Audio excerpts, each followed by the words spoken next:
Hello everyone, welcome back to your channel info with nursing. तो देखिए, आज हम लोग क्या पढ़ेंगे, डाइजेस्टिव सिस्टम यानी पाचन तंत्र हिंदी में पढ़ेंगे और वो एनिमेशन वीडियो के साथ देखेंगे कैसे पाचन होता है, कैसे भोजन मुख से प्रवेश करके और एनस के माध्यम से निकल जाता है और फिर उसके बीच के रास्ता क्या क्या है और सारा जो होता है उसमें पाचन वो कैसे होता है और फिर HCl कहाँ से आता है। ये सारी वीडियो जो है हम लोग डिटेल में देखेंगे। तो चलिए, सबसे पहले हम लोग एनिमेशन वीडियो के थ्रू उसको देख लेते हैं। तो चलिए, सबसे पहले इसको ओवरऑल देख लेते हैं कि कैसे कैसे जाता है। उसके बाद से हम लोग एक एक करके इसको डिटेल में जानेंगे। तो देखिए, ये रहा मानव और फिर ये जैसे ही भोजन ग्रहण किया और फिर ये भोजन आप लोगों का आ गया। ये जो पर्पल कलर का दिख रहा है वो भोजन है और फिर ये सलेवरी ग्लैंड है, तीन तीन ठो। और फिर जो है ये भोजन ग्रसनी से होते हुए, जिसको ओसोफेगस बोलते हैं इंग्लिश में, और फिर ये ग्रसनी से होते हुए एस्टोमक में जाता है। ग्रसनी में किसी भी प्रकार का पाचन नहीं होता है, एस्टोमक में जाता है। पाचन यहीं से स्टार्ट हो जाता है, मुख से ही पाचन स्टार्ट होता है, लेकिन ग्रसनी में कोई पाचन नहीं होता है। और फिर ये आया आमाशय में और आमाशय में यहाँ पे टोटल 4 घंटे तक भोजन रहता है। और फिर जो है ये रहा एस्टोमक यानी आमाशय, इसी में से HCl निकलता है और ये HCl इसमें से निकलता है जो कि भोजन को पचाने का काम करता है। और फिर बहुत सारे इसमें से जठर ग्रंथि पाए जाते हैं। तो ये चीज़ हम लोग देखेंगे, सारी चीज़ें जो है हम लोग डिटेल में जानेंगे। तो चलिए हम लोग इसको स्टार्ट करते हैं और फिर बताते हैं कि यहाँ पे कैसे भोजन आता है। ये एनिमेशन के थ्रू इसके आगे आगे धीरे धीरे हम लोग पढ़ेंगे। सबसे पहले हम लोग ये जान लेते हैं कि भोजन हम लोग यहाँ से ग्रहण करते हैं मुख से, और ये मुख में जब जाता है भोजन तो यहीं से पाचन स्टार्ट हो जाता है। और पाचन स्टार्ट कैसे होता है और पाचन कौन करता है। तो पाचन देखिए, लार ग्रंथि होती है 3 जोड़ी। ये आप लोगों को जो दिख रहा है येलो वाला 3, तो इधर साइड भी 3 और उधर साइड भी 3, तो 6 हो गया। तो यहाँ पे हम लोगों का टोटल कितना हो गया, 6 हो गया, यानी 3 जोड़ी इसको बोल सकते हैं, यानी पेयर में हम लोग बोलेंगे तो 3 पेयर बोलेंगे, यानी 3 जोड़ी।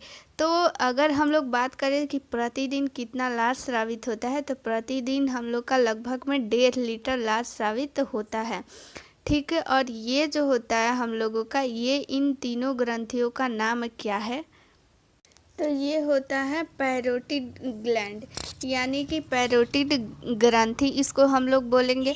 और ये एक होता है सब लिंगुअल और एक होता है सब मैंडिबुलर। ये 3 जोड़ा जो होता है लार ग्रंथि होती है। इन्हीं लार ग्रंथि से एंजाइम निकलता है और इस भोजन को जो है वो सुपाच्य योग्य बनाता है। यानी कि इसमें से क्या निकलता है, एंजाइम निकलता है। उस एंजाइम का क्या नाम है, म्यूलिन एंजाइम निकलता है। और ये एंजाइम क्या करता है, भोजन को चिपचिपा यानी लसलसा बना देता है।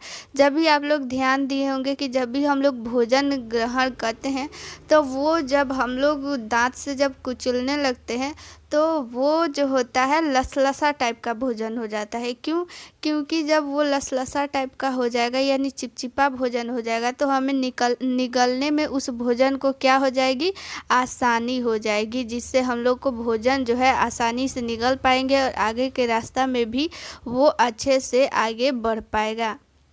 और फिर पैरोटिड ग्रंथि जो होती है, इससे लार ग्रंथि है, इससे जो होता है ये जो भी हम लोग भोजन करते हैं उसमें जो भी बैक्टीरिया होता है उसको मारने का भी काम करता है, ठीक है।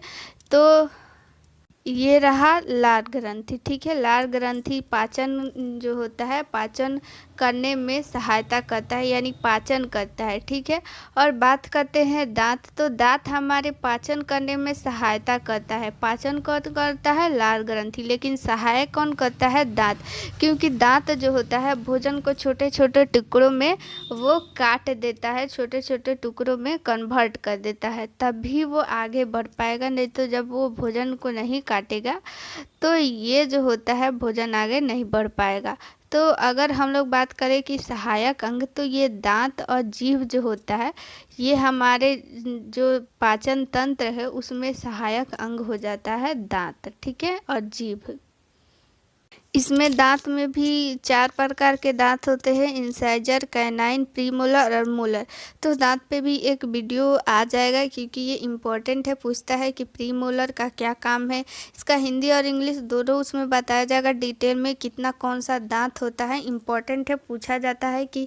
तो चलिए यहाँ पे इसको छोड़ देते हैं, उसको अगले वीडियो में देखेंगे। फिलहाल यहाँ पे यही देखते हैं कि ये जब भोजन हमारा मुख से आया और ये हमारा जो इसको फूड पाइप भी बोलते हैं, यानी इसको ग्रसनी भी बोलते हैं, और इंग्लिश में इसको और क्या बोलते हैं, ओसोफेगस, ओसोफेगस, ठीक है, याद रखेंगे इसको। तो देखिए ये रहा भोजन जो है यहाँ पे कुचला जा रहा है, और फिर ये यहाँ से सलेवरी ग्लैंड से एंजाइम निकल रहा है। उसके बाद ये जो होता है ओसोफेगस यानी कि ग्रास नली से ये अब नीचे आएगा, ठीक है, नीचे आएगा। तो देखिए ये रहा ग्रास नली। तो ग्रास नली का मेनली काम क्या होता है, ग्रास नली यानी ओसोफेगस, तो ये जो होता है मुख गुहा, जैसे हम लोग ऊपर देखें कि मुख गुहा से ये ऊपर जुड़ा हुआ था, और ये हमारा देखिए यहाँ पे आप लोग, ये जो होता है ग्रास नली, ये ग्रास नली किससे जुड़ा हुआ है, मुख गुहा से। और फिर जब ये नीचे आता है तो नीचे किससे जुड़ा रहता है, ये हमारा क्या है, ये एस्टोमक है, यानी पेट है, यानी कि क्या इसको बोलते हैं, आमाशय। तो ये जो है मुख गुहा और आमाशय को जोड़ने का काम करते हैं। इसमें किसी भी प्रकार का पाचन क्रिया नहीं होती है, और ये मुख से भोजन को आमाशय में ले जाकर पहुंचा देती है। अब काम आता है आमाशय का। तो देखिए ये हमारा भोजन रहा, और भोजन जो होता है ग्रास नली से यहाँ पे चल दिया, और ग्रास नली से होते हुए कहाँ पे अब पहुँचेगा, अब ये पहुँचेगा आमाशय में, यानी कि पेट में। इसको क्या बोलते हैं, एस्टोमक। और फिर एस्टोमक में जाकर, तो देखिए ये भोजन रहा, और भोजन जो है ग्रास नली से यहाँ पे आया, और ग्रास नली से अब कहाँ जाएगा, यहाँ पे एस्टोमक में जाएगा, और एस्टोमक में यहाँ पे पूरा 4 घंटा तक रहा, ठीक है, और यहीं पे भोजन संग्रहित रहता है पूरे 4 घंटा। और इसकी आकृति कैसी होती है, थैलीनुमा होती है, ठीक है। और यहाँ पे पाचन और संग्रहित दोनों कार्य होता है, ठीक है, क्योंकि जो होता है आमाशय का हम लोग बात करें तो आमाशय से ही HCl निकलता है, जो कि क्या करता है, टाइलिन के प्रभाव को समाप्त कर देता है। और ये जो टाइलिन किससे निकला था, हमारा लार ग्रंथि से निकला था, लार ग्रंथि से निकला था। और लार ग्रंथि जो टाइलिन होती है वो भी कीटाणु को मारने का काम करता है, लेकिन उससे जो बच जाता है वो हमारा यहाँ पे जो एस्टोमक दिख रहा है, आमाशय दिख रहा है, आमाशय में भी आकर कीटाणु जो बच गया रहता है वो मर जाता है, किससे, HCl से। और HCl जो होता है भोजन, ये क्योंकि क्या है, अम्लीय है, तो अम्लीय रहता है, तो ये भोजन को अम्लीय बना देता है। और फिर अगर हम लोग बात करें कि ये जो है आमाशय, आमाशय का भी 3 भाग होता है, बहुत ही इम्पोर्टेंट है। आमाशय का 3 भाग होता है। एक यहाँ पे ऐसे आप लोग देखिए, ये ऊपर वाला भाग जो होता है इसको बोलते हैं कार्डियक, यहाँ पे लिख दे रहे हैं कार्डियक, ठीक है।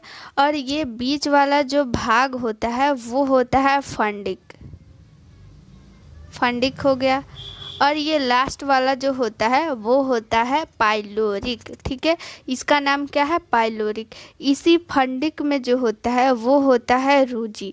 यही रूजी जो होता है, जब हम लोग खाली पेट रहते हैं तो खाली पेट क्या होता है कि ये रूजी जो होती है, यहाँ पे आप लोग देखें, ये रूजी क्या होती है, खड़ी हो जाती है, तो ये जो होती है चुभने लगती है। तो इसीलिए हम लोग जब खाली पेट रहते हैं तो हमारा पेट क्या होने लगता है, दर्द करने लगता है, ये रूजी के कारण ही होता है। देखिए ये रहा रूजी, और रूजी में कैसे भोजन यहाँ पे देखिए तैरता है, और फिर जो होता है ये उंगली नुमा संरचना होती है। और चूंकि ये जो रूजी होती है यहाँ पे ऐसे खड़े खड़े रहती है, उंगली नुमा संरचना, तो ये जो होता है भोजन को यही रोकने का काम करता है, इसी के कारण यहाँ पे भोजन रुक पाता है, ठीक है। तो बात करते हैं आखिर HCl कहाँ से निकलता है। तो HCl जो ये ऊपर वाला भाग होता है कार्डियक, यहीं से HCl निकलता है। और फंडिक होता है बीच वाला भाग। फंडिक में क्या होता है, रुचि होता है, जिससे भोजन को यहाँ पे रोकने का काम करता है। और ये नीचे वाला क्या हो गया, पाइलोरिक। पाइलोरिक से क्या निकलता है, जठर ग्रंथि इसमें पाया जाता है। जठर ग्रंथि पाया जाता है तो इससे क्या निकलेगा, जठर रस निकलेगा। ये जठर रस को इंग्लिश में क्या बोलते हैं, गैस्ट्रिक जूस। गैस्ट्रिक जूस बोलते हैं, ठीक है। जठर रस इसको हिंदी में बोलेंगे और इंग्लिश में इसको क्या बोलेंगे हम लोग, जठर जूस, ठीक है। यह जठर जो होता है, यही जठर ग्रंथि जो होती है किस में पाई जाती है, पाइलोरिक में पाई जाती है, ठीक है। इसमें पाइलोरिक में क्या पाई जाएगी, जठर ग्रंथि। और इससे क्या निकलेगा, जठर रस। यही जब जठर रस नहीं निकलती है यानी गैस्ट्रिक जूस नहीं निकलती है, तो यही जब ये नहीं निकलेगा तो क्या हो जाएगा, गैस्ट्रिक का प्रॉब्लम हो जाता है, ये जब रस नहीं निकलेगा तो।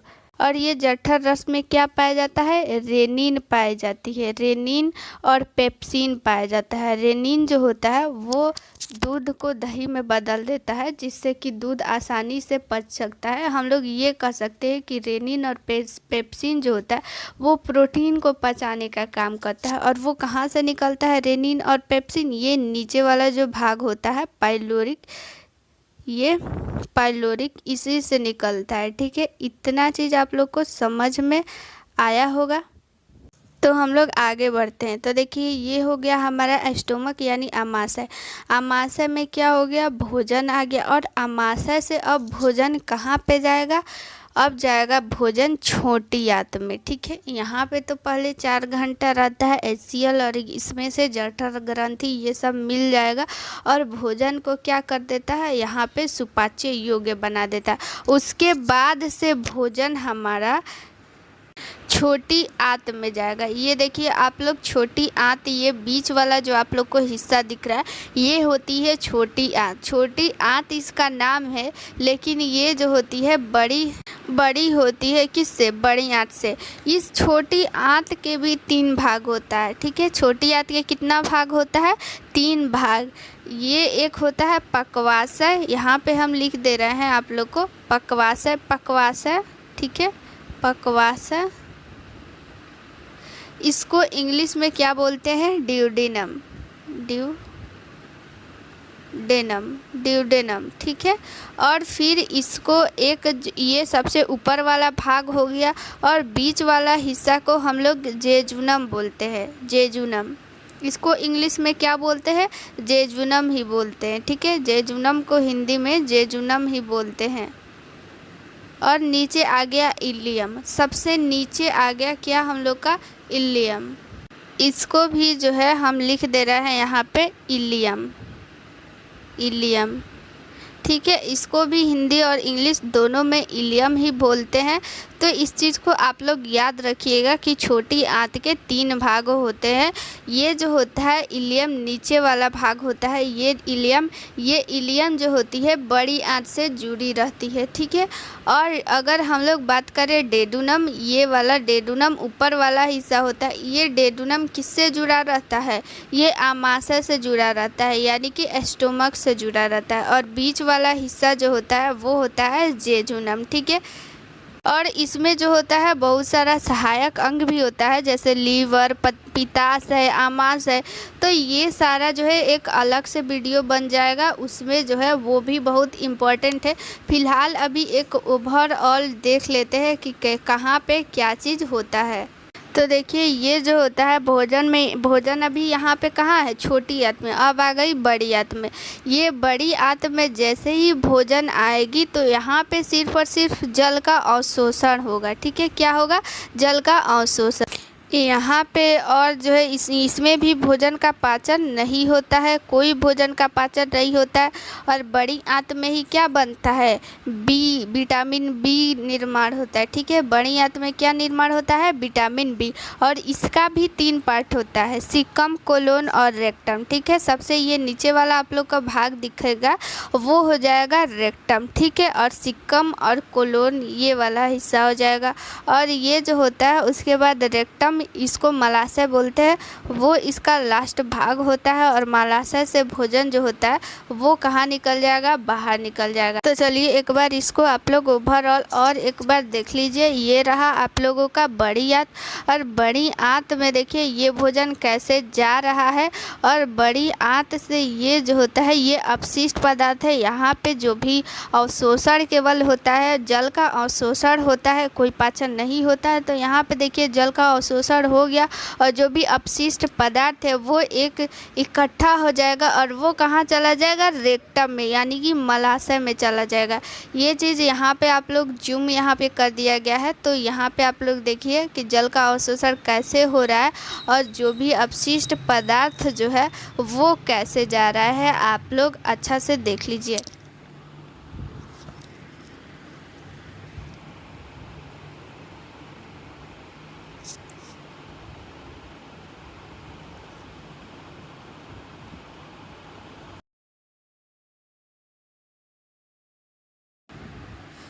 यानी कि वो मलाशय में चला जाएगा। रेक्टम यानी मलाशय या फिर गुद्दा, यहाँ पे आप लोग देख सकते हैं, यही से इससे बाहर निकल जाएगा। तो ये आप लोगों को समझ में आ गया होगा। और अगली वीडियो में हम लोग क्या पढ़ेंगे, अगली वीडियो में हम लोग जो आप लोग यहाँ पे देख रहे हैं, जैसे कि ये हमारा हो गया लीवर और ये हो गया पित्ताशय और ये हमारा स्टोमक हो गया, और यहीं पे हम लोगों का क्या रहता है, ये अग्न्याशय रहता है, यानी कि ये क्या है, अग्न्याशय है। और फिर ये हमारा बड़ी आंत हो जाएगा और ये छोटी आंत हो जाएगा। तो इससे भी कैसे क्या चीज़ पाचन होता है, कैसे रस निकलता है, रेनिन, पेप्सिन, ट्रिप्सिन, ये सब चीज़ क्या है, ये सारी चीज़ हम लोग अगली वीडियो में देखेंगे। तो आप लोगों को ये वीडियो कैसी लगी, इसके साथ इसका पार्ट 2 भी आएगा, क्योंकि पार्ट 2 में जितना भी लीवर इसका सहायक अंग है तो उस चीज़ को हम लोग पढ़ेंगे। लीवर हो गया, अग्न्याशय हो गया, ये सारा चीज़, और फिर कैसे रेनिन और पेप्सिन कार्य करता है, और पाचन जितना भी एंजाइम होता है उसके बारे में पढ़ेंगे। तो ये आप लोगों को वीडियो कैसी लगी आप लोग कमेंट में ज़रूर बताइएगा। इसका पार्ट 2 आना चाहिए कि नहीं, आप लोग कमेंट में ज़रूर बताइएगा। तो मिलते हैं नेक्स्ट वीडियो में। थैंक यू, जय हिंद।